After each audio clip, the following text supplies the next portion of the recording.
আজকের এই ভিডিও টিউটোরিয়ালের মাধ্যমে আপনাদের সাথে আলোচনা করব অ্যাডোব পেজমেকার 7.0 এর আপডেট ভার্সন নিয়ে। দেখুন আমি জুম করে একটু দেখিয়ে দিচ্ছি। এই দেখুন আমি ওপেন করে রেখেছি অ্যাডোব পেজমেকার 7.0। তো এই যে সফটওয়্যারটা দেখতে পাচ্ছেন অ্যাডোব পেজমেকার 7.0 লেখা আছে দেখতে পাচ্ছেন, এর আপডেট ভার্সনটা কি আছে। তো অনেকেই বলে যে অ্যাডোব পেজমেকার 7.0 কোনো আপডেট ভার্সন আর নাই। আবার ইউটিউবে দেখবেন যে অ্যাডোব পেজমেকার 7.0.1 এইভাবে কেউ কেউ চালিয়ে দিচ্ছে।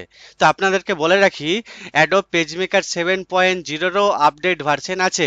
এই সফটওয়্যারটার আপডেট ভার্সন কি এবং কি নাম হয়েছে, নামটা অ্যাডোব পেজমেকার নামটা চেঞ্জ হয়ে অন্য নাম হয়েছে, দেখাই আপনাদের এবং দেখতে থাকুন। সম্পূর্ণ ডিটেলসে আপনাদেরকে জানাবো অ্যাডোব পেজমেকার 7.0-র আপডেট ভার্সন কি আছে, কি নাম আছে, কিভাবে ইউজ করতে হবে, পুরো গল্পটাই আমি আপনাদের সাথে শেয়ার করছি। দেখুন আমি এটা প্রথমত কেটে দিই, ক্লোজ করি। এই দেখুন ক্লোজ করলাম। অ্যাডোব পেজমেকার 7.0 ভার্সনটি কোম্পানি তৈরি করেছিল 2004 সালে। আর 2004 সালের পর তারপরে আপডেট ভার্সনগুলো যেগুলো করে থাকে বিভিন্ন বছর, 1 বছর 2 বছর পর পর কোম্পানি আপডেট করে। এই আপডেট ভার্সনে আর কোনো পেজ মেকার নাম রাখেনি কোম্পানি।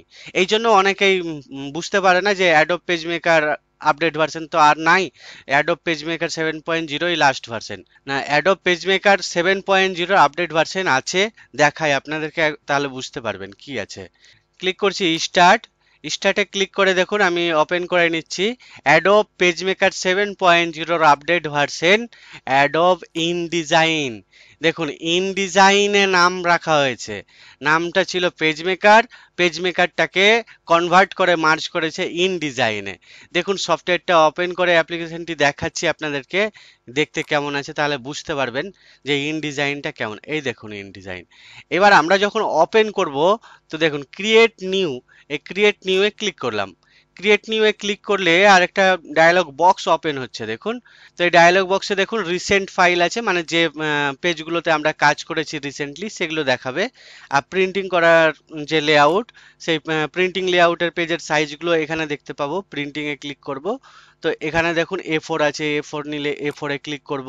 এবার A4 এ ক্লিক করার পর এখানেও দেখুন পেজ মেকারের মতোই ফেসিং পেজ আছে। দেখুন এখানে ফেসিং পেজের টিক চিহ্ন দেওয়া আছে। ফেসিং পেজ তো আপনারা জানেন, যদি না জেনে থাকেন ফেসিং পেজ কি তাহলে কমেন্টে জানাবেন, আমি অবশ্যই ফেসিং পেজের ব্যাপারে একটা ভিডিও সেপারেট বানিয়ে দেব। নিচে দেখুন মার্জিন আছে, মার্জিন কতটা কি রাখবো না রাখবো। আবার ইউনিটটা পিক্সেলস আছে, এটা ইঞ্চ রাখবো না মিলিমিটার রাখবো না সেন্টিমিটার রাখবো। এই দেখুন কত রকমের ফ্যাসিলিটি আছে। এবার যখন ক্রিয়েটে ক্লিক করব, ক্রিয়েটে ক্লিক করলে দেখুন কি ওপেন হয়, কেমন স্ক্রিন আসে, আপনাদেরকে শেয়ার করছি, সম্পূর্ণ শেয়ার করছি আমি। যে দেখুন স্ক্রিনটা খুব দারুণ একটা দুর্দান্ত স্ক্রিন এসে গেছে। দেখুন উপরে আছে মেনু বার, যে file, edit, layout, type, object, table, view, খুব সুন্দরভাবে দেখুন সাজানো গুছানো একটা সফটওয়্যার। অ্যাপ্লিকেশনটি মারাত্মক লেভেলের কাজ হবে। তো এই সফটওয়্যারটাই আমরা প্র্যাকটিস করব। আজ থেকে পেজ মেকারকে আপডেট করে সমস্ত কাজ আমরা এই অ্যাপ্লিকেশনে করব। অ্যাপ্লিকেশনটার নাম কি বললাম? Adobe InDesign. মানে পেজ মেকার নামটা হয়ে গেছে কি নামে? ইনডিজাইন। তো এই ইনডিজাইনে দেখুন আমরা পেজ মেকারে যেমন কন্ট্রোল প্যালেট ছিল, এখানেও কন্ট্রোল আছে। যেমন মনে করুন এখানে টেক্সট লিখবেন, তো টেক্সটে ক্লিক করবেন। টেক্সটে ক্লিক করার পরে এইভাবে ক্লিক করে টানবেন, তো খুব সুন্দরভাবে দেখুন এখানে বক্স চলে আসলো লেখার জন্য। আর উপরে টেক্সটের ব্যাপারে দেখুন সমস্ত গল্প কন্ট্রোলে চলে এসেছে। যেভাবে আসতে ছিল আগে, এখানেও ঠিক একইভাবে দেখুন চলে এসেছে। এই দেখুন এটাকে আমি কেটে দিচ্ছি। এই দেখুন কেটে দিলাম। এখানে আবার পয়েন্টার টুল দেখুন দুটো আছে। তো এখানে মাউসটা টুলে নিয়ে যাবেন, কোন টুলের কি নাম সেটা কিন্তু দেখিয়ে দিবে। দেখুন লেখা আছে সিলেকশন টুল, আর এখানে লেখা আছে ডাইরেক্ট সিলেকশন টুল। প্রত্যেকটা টুলের দেখুন নাম আছে, যেটা আমরা পেজ মেকারে এটা ছিল না। মানে মাউস নিয়ে গেলে নাম দেখাবে না, কিন্তু এখানে নাম দেখাচ্ছে। পেজ মেকারে আপনারা 999টা পর্যন্ত পেজে কাজ করতে পারবেন। এখানে সেটা আপডেট করে হয়েছে আপনার 9999টা পেজ একসাথে আপনি কাজ করতে পারবেন। যে পেজ মেকারে আমরা কাজ করতাম সেই পেজ মেকারে কি ছিল না, পেজ মেকারে ফটো নিয়ে আসলে একটা প্রবলেম ছিল, ফটো ফেটে যেত, গন্ডগোল পেকে যেত, আবার রেজুলেশন বাড়াও। এখানে ওই প্রবলেমটা হবে না, এখানে খুব সহজভাবে ফটো নিয়ে আসতে পারবেন।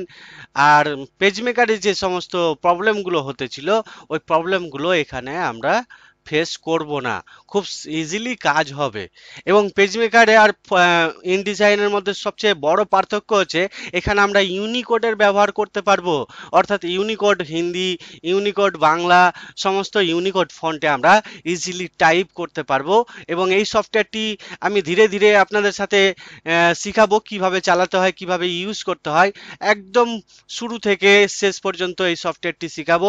সঙ্গে থাকুন। আর আমাদের চ্যানেলটিতে নতুন হয়ে থাকলে চ্যানেলটিকে সাবস্ক্রাইব করে পাশের নোটিফিকেশন বেলটি অন করে দিবেন সবার আগে নোটিফিকেশন পাওয়ার জন্য। আর আমাদের এই ভিডিওটিতে অবশ্যই একটা লাইক দিয়ে শেয়ার করবেন আপনার বন্ধুদের সাথে।